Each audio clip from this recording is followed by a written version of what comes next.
Hi అండి. నమస్తే. Welcome to Suhasini's kitchen. నేను మీ సుహాసిని రెడ్డి. ఈరోజు మన కిచెన్‌లో తక్కువ టైంలో స్వీట్ తినాలనుకున్నప్పుడు ఈ స్వీట్‌ని ఒక్కసారి ట్రై చేయండి. చాలా చాలా రుచిగా ఉంటుంది. స్వీట్ తినాలనుకున్నప్పుడే కాదు, మన ఇంటికి ఎవరైనా అతిథులు వస్తున్నా సరే, లేదా ఫెస్టివల్ టైంలో అయినా సరే చాలా చాలా ఈజీగా ప్రిపేర్ చేసేసుకోవచ్చు. జస్ట్ మనకి ఒక 10-20 నిమిషాల టైం ఉంటే చాలండి. మనం ఈ స్వీట్‌ని ప్రిపేర్ చేసేసుకోవచ్చు. అది కూడా మన ఇంట్లో ఉన్న వాటితో. చాలా రుచిగా ఉండే ఈ స్వీట్ రెసిపీని మీరు ట్రై చేయండి. నచ్చితే మాత్రం లైక్ చేసి మన ఛానెల్‌ని ఫాలో అవ్వండి. దీనికోసం కాస్త పెద్దగా ఉన్న ఒక గిన్నె తీసుకొని అందులోకి ఒక కప్పు గోధుమ పిండిని వేసుకోండి. ఇక్కడ నేను తీసుకున్న ఈ గోధుమ పిండి చపాతీ చేసుకునే గోధుమ పిండి కాదండి. పూరి కోసమని మార్కెట్‌లో మనకి సెపరేట్‌గా దొరుకుతుంది. దీన్ని పూరి పిండి అంటారు. ఇదైతే తక్కువలోనే పీల్చుకుంటుంది మనం పూరీలు ప్రిపేర్ చేసుకున్నప్పుడు. అందుకే నేను ఈ పిండిని పూరి కోసం వాడుతున్నాను.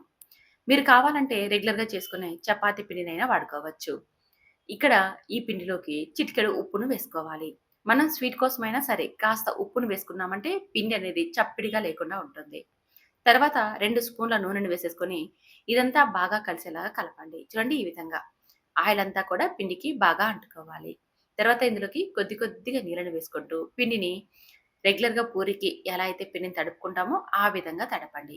చపాతీ పిండి కంటే మరి కాస్త గట్టిగా ఉండాలి. అప్పుడే మనకి పూరీలు నూనెను ఎక్కువ పీల్చుకోకుండా ఉంటాయి. అది గుర్తుపెట్టుకోండి. అందుకనే మీరు ఎప్పుడైనా సరే పూరి కోసం పిండిని ఇలా తడుపుకునేటప్పుడు కాస్త గట్టిగా ఉండేలాగా చూసేసుకోండి. ఇప్పుడు మూత పెట్టి జస్ట్ 10 నిమిషాలు పక్కన పెట్టుకోండి. ఇప్పుడు ఒక మిక్సీ గిన్నె తీసేసుకొని అందులోకి పావు కప్పు పుట్నాల పప్పు, మనమైతే పప్పులంటాం కదండీ! వాటిని వేసుకోవాలి. అలాగే పావు కప్పు ఎండు కొబ్బరి ముక్కల్ని, 10 దాకా బాదం ముక్కల్ని కానీ, లేదా జీడిపప్పు ముక్కల్ని కానీ వేసేసుకోండి. అలాగే ఇందులోకి 4 ఇలాచీని, ఒక స్పూన్ సోంపుని వేసుకోండి. ఇది మనకి మంచి స్మెల్ ఒస్తూ టేస్ట్ చాలా బాగుంటుంది. అలాగే మనం స్వీట్ కానీ, ఆయిల్ ఫుడ్ కానీ తిన్నప్పుడు మనకి త్వరగా అరగదు కదండీ! ఇది తిన్నామనుకో మనకి డైజెస్ట్ ప్రాబ్లమ్ అనేది ఉండదు. అందుకనే స్వీట్ రెసిపీలోకి ఎప్పుడు కూడా మీరు కాస్త సోంపును వేసుకొని ట్రై చేయండి. తర్వాత ఇందులోకి ఒక 4 స్పూన్ల దాకా బెల్లం పొడిని వేసేసుకొని ఇదంతా మిక్సీకి పట్టండి. కచ్చా పచ్చాగా మనం గ్రైండ్ చేసేసుకోవాలి. సాఫ్ట్‌గా కాకుండా చూడండి అక్కడక్కడ పలుకులుగా ఉంది కదా! నైస్ రవ్వలాగా ఇలా గ్రైండ్ చేసేసుకోవాలి. మనకు అక్కడక్కడ కొబ్బరి, అక్కడక్కడ పప్పులు, అలాగే బాదం ముక్కలు తగులుతూ ఉండాలి. అలా గ్రైండ్ చేసేసుకున్న ఈ మిశ్రమాన్ని ఒక బౌల్‌లోకి తీసేసుకొని పక్కన పెట్టేసేసుకోండి.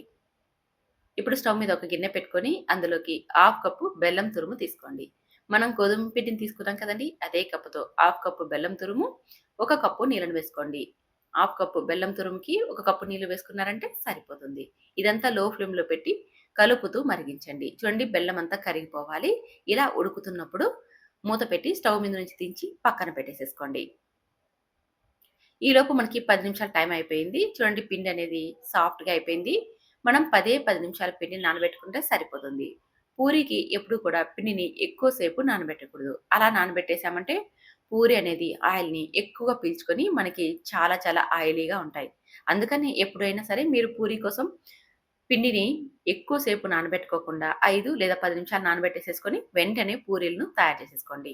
ఇప్పుడు మనకి ఎంత సైజులో ఉండలు కావాలో అంత సైజులో తయారు చేసేసుకొని రౌండ్ షేప్‌లో చేసుకున్నాక కొద్దిగా పొడి పిండిని చల్లుకుంటూ చూడండి ఇలా పూరీల్లాగా ఒత్తుకోవాలి. మరీ పలుచగా ఉండకూడదు, మరీ మందంగా ఉండకూడదు. పలుచగా ఉన్నాయంటే పూరీలు పొంగుతూ రావు. మందంగా ఉన్నాయనుకోండి ఆయిల్ ఎక్కువ పీల్చుకుంటాయి. అందుకని రెగ్యులర్‌గా మీరు పూరిని ఎలా అయితే ఒత్తుకుంటారో లేదా నేను వీడియోలో చూపించిన విధంగా ఈ మందంతో ఉంటే సరిపోతుంది. తర్వాత కాస్త పొడి పిండిని మనం చల్లుకొని ఒత్తుకొని ఉంటాం కాబట్టి, ఆ పిండంతా కూడా రేకు నుంచి విడిపడేలాగా కాస్త అటు ఇటు అన్నారనుకోండి, పొడి పిండంతా కూడా అక్కడే పడిపోతుంది.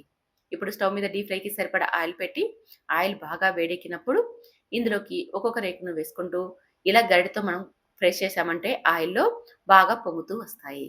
ఇలాగే అన్ని పూరీలను కూడా మంటని హై ఫ్లేమ్‌లో పెట్టేసేసుకొని ఫ్రై చేసేసుకోండి. అప్పుడు తక్కువ నూనె పీల్చుకుంటాయి.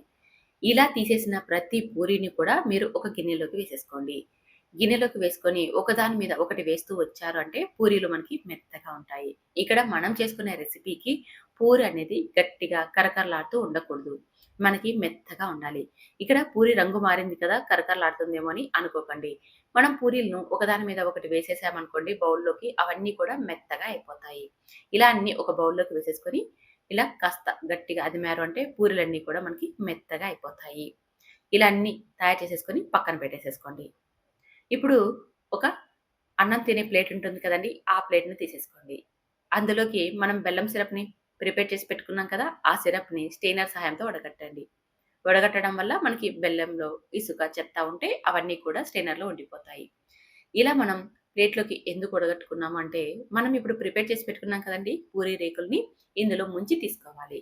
మనకి ఇలా వెడల్పుగా ఉన్న ప్లేట్ అయితే పూరీలను ముంచడం చాలా చాలా ఈజీ అవుతుంది. అందుకనే నేనిలా అన్నం తినే ప్లేట్‌లోకి వేస్తున్నాను. మీరు కావాలంటే కాస్త వెడల్పుగా ఉన్న ఒక బౌల్‌లోకి వేసేసుకొనైనా ఇలా సిరప్‌లో ముంచి తీసేసుకోవచ్చు. ఇప్పుడు ఒక్కొక్క పూరిని తీసుకుంటూ ఈ బెల్లం సిరప్‌లో ముంచి తీసేసుకోవాలి. అటొకసారి, ఇటొకసారి మీరు సిరప్‌లో అదిమారంటే బెల్లం సిరప్ అంతా కూడా పూరీలు బాగా పీల్చుకుంటాయి. ఎక్కువ సేపు పూరీని బెల్లం సిరప్‌లో ఉండనీయకండి. అలా ఉండనిచ్చారంటే పూరి అంతా కూడా మెత్త మెత్తగా అయిపోతుంది. జస్ట్ అలా ఒకసారి, ఇలా ఒకసారి ముంచేసి తీసేసేయడమే. అంటే కొన్ని సెకన్ల పాటు మాత్రమే సిరప్‌లో ముంచి తీసేసుకోవాలి. ఇలాగే అన్ని పూరీలు కూడా బెల్లం సిరప్‌లో ముంచి ఒక ప్లేట్‌లోకి పెట్టేసేసుకోండి. తర్వాత ఒక్కొక్క పూరీని తీసుకుంటూ చూడండి నేను వీడియోలో చూపించిన విధంగా మనం ప్రిపేర్ చేసి పెట్టుకున్నాం కదా! కొబ్బరి, పప్పులు, అలాగే బాదం పొడిని ఇదంతా తయారు చేసి పెట్టుకున్నాం కదా! ఆ పొడిని దీనిపైన ఒక లేయర్ లాగా అప్లై చేసేసుకోవాలి.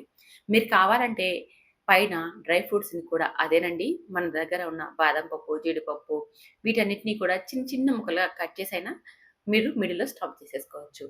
ఇలా రోల్ చేసేసుకోవాలి. మనం పొడిపిండిని చల్లుకున్నాం కదా! ఒక లేయర్ లాగా తర్వాత పూరిని ఇలా రౌండ్ షేప్‌లో మడత పెట్టుకోవాలి. మరొక పూరిని కూడా చేసి చూపిస్తున్నా చూడండి. అరచేతులకి పూరిని తీసేసుకొని, ఇలా పిండిని ఒక లేయర్ లాగా అప్లై చేసేసుకోవాలి లేదా చల్లుకోవాలి. తర్వాత పూరిని రోల్ చేసేసుకోవాలి. చూడండి ఇలా.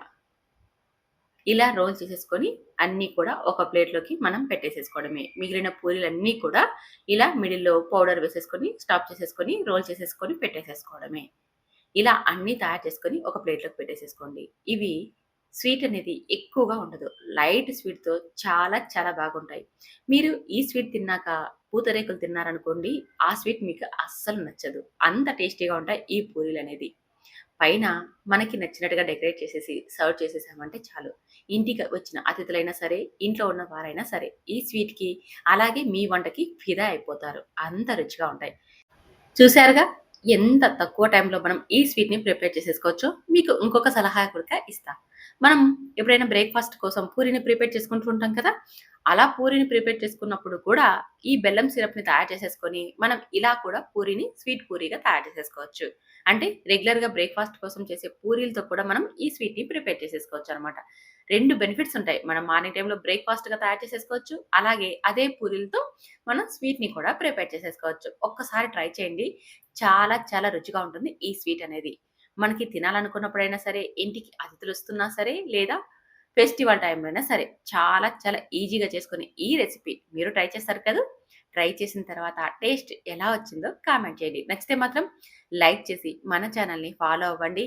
అలాగే ఛానెల్‌ని కూడా సబ్స్క్రైబ్ చేసుకోండి. ఇలాంటి స్వీట్ రెసిపీస్ అండ్ హెల్తీ వంటకాలు చాలా ఉన్నాయి. Thank you for watching.